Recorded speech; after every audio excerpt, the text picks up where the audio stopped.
This dish is like a ratatouille, but easier, quicker, the Italian way. It's called ciabotta or ciambotta. It comes from the southeast part of Italy, region of Abruzzo where I'm from, Molise and Puglia.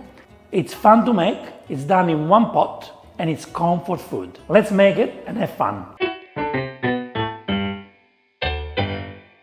I'm going to show you the traditional ingredients that we use for ciabotta, but you can use any ingredients that you like, or whatever is seasonal where you live. We're gonna use one small onion, the whole onion, which you wanna chop into small pieces. We're gonna use 2 small eggplants. You can use less, you can use more, up to you. I wanna cut them into small cubes.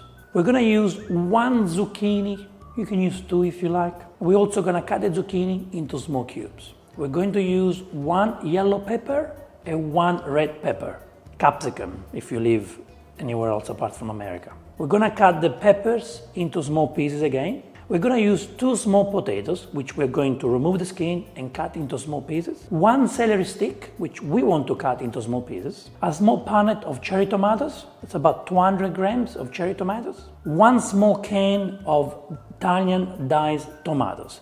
You don't have to use it, but I believe it adds a lot of flavors, so if you use it, you add more flavors into the dish. Basil, as much as you want. Extra virgin olive oil, salt and pepper. If you want to use other ingredients, let's say you don't want zucchini, you want to use pumpkin, go for it, okay? Just be creative, use the ingredients that you want. Last but not least, make sure you have a nice bread at home. Make it yourself or buy it. And bread and ciabotta, they go perfectly together. Now we want to cook this in a casserole. My choice is a nice deep round casserole, so I can cook it both on the stove and in the oven, okay? You can choose to use a cast iron casserole, you can use aluminum, stainless steel, whatever you want, okay? My technique today is to cook on both stove and oven, so make sure your casserole can go in the oven. Turn the oven on 180 degrees Celsius, and we're gonna cook in the pan at medium-high heat, okay? Let's go. Now, first step, be very generous with extra virgin olive oil. Maybe 7, maybe 8 tablespoons. Extra virgin olive oil, add the flavors, and we need this. This is old school cooking, guys, okay? And this is how it was done, and this is how I want you to have it. All right. Now, the first thing that we want to do is to cook the onion. Now, we don't need to caramelize the onion. We just need to make the onion soft and a little bit golden, okay? So we're gonna cook the onion for about 3-4 minutes before we start adding the other ingredients. So it's been 3 minutes. As you can see, we have a nice kind of golden onion. What we're going to do now, we're going to add the cherry tomatoes. Why cherry tomatoes first? Because they have the liquid inside, which we need so the ingredients don't get burnt, okay? So we want to make sure that we release all the liquid from the cherry tomatoes so we're safe to cook all the other ingredients. This is how my mom do this is how my grandmother do this, and I hope you enjoy it. And just to be extra safe, we just want to add a splash of water, maybe half a standard glass. The water helps to release the liquid from the cherry tomatoes faster, and we are avoiding to burn any ingredient. I say let's add the celery and the potatoes. You don't have to use potatoes if you don't want to, okay? Completely up to you. I do like to add potatoes. 3 minutes after you add the potatoes, now we're gonna add the capsicum, the peppers. Now stir. Let's make sure the ingredients make love together.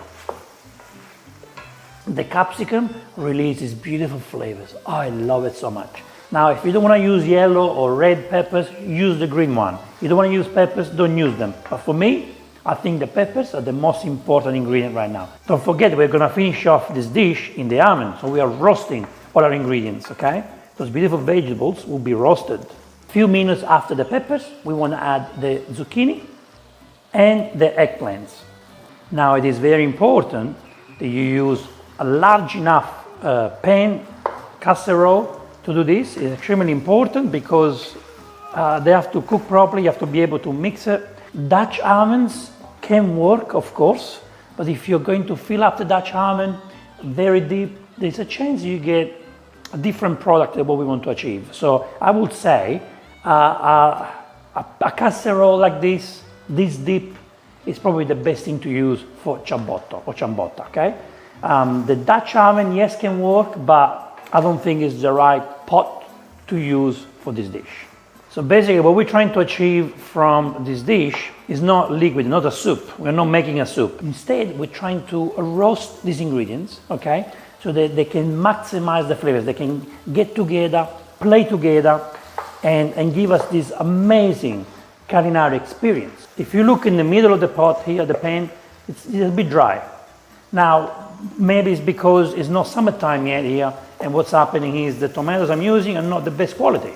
So what we need to do in this case is to add more water, okay? We're gonna put more water, about a glass, don't be scared, because the water will disappear. And we want to make sure that our ingredients don't get burned. This water, you'll see, disappears in no time. We are gonna also add the diced tomatoes, which I believe, my family believes, adds the flavors, amazing flavors. So we wanna spread them around. We're gonna cook these on the stove for about 20 minutes, I would say, and then we do 20 more minutes in the oven. Now I wanna add the salt, as much as you like. Now we add the pepper, as much as you like. See, my mom and my nonna, they use sea salt for this, so if you want to make it extra tasty, go crazy with the salt. Look how alive they are. Look at those beautiful colors that we have. Stunning, stunning, stunning, stunning. So it's been 20 minutes since we've cooked these ingredients in the pan. All right, just want you to pay attention to this. I want you to put this in the oven, rich in moisture, okay?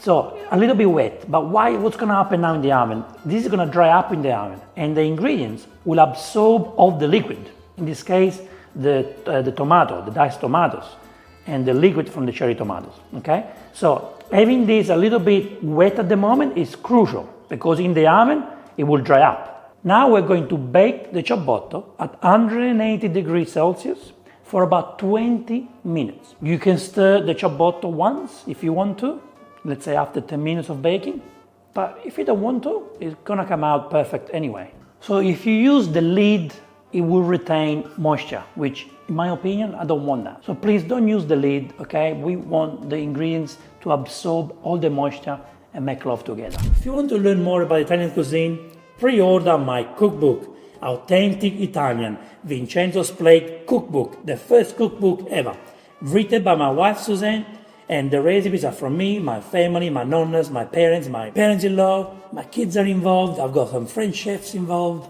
and it's a point of view of Suzanne sharing a journey, guiding you through a classic Italian recipes that go from generations to generations. You want to have this book, trust me. The pre-order is available now. I don't know how many books will be available for pre-orders, so make sure you do it now before you miss out. All right, guys, look, it's been 10 minutes, and it's time for me to stir it a little bit.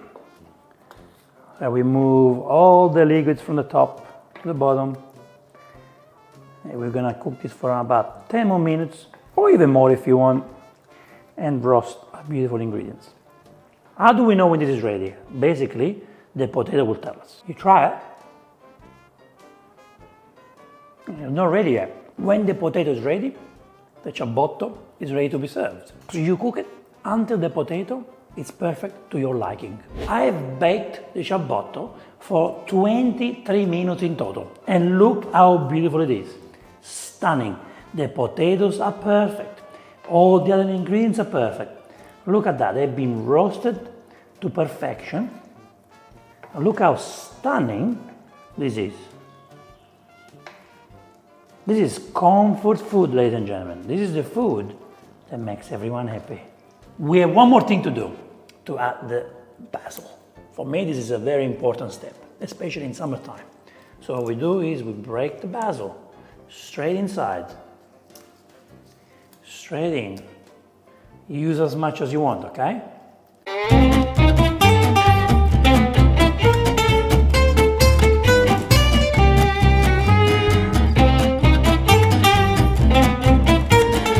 Look how beautiful this ciabotta is. Look at that. Now, if you're vegetarian, vegan, or you're not even vegetarian or vegan, this is beautiful. This pleases everyone. Look at that. But you need the bread. Serve it in a plate. Here we go. Make sure you get all the ingredients. See, now for me, the most important part is to get the bread, put some extra virgin olive oil on the bread, suck up, go in like that, get all the beautiful flavors from the ciabotta. You get this, put it in your mouth.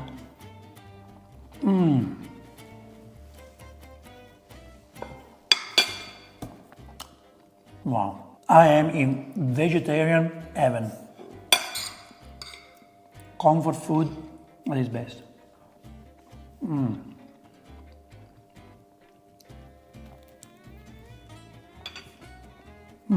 This is probably the only recipe where you don't need pecorino cheese. It's so perfect that I don't want to add any pecorino to it. Put it on top of the bread. You can do a sandwich with it. You can actually make a pasta with it if you want. You can actually serve this with pasta as well if that's what you want.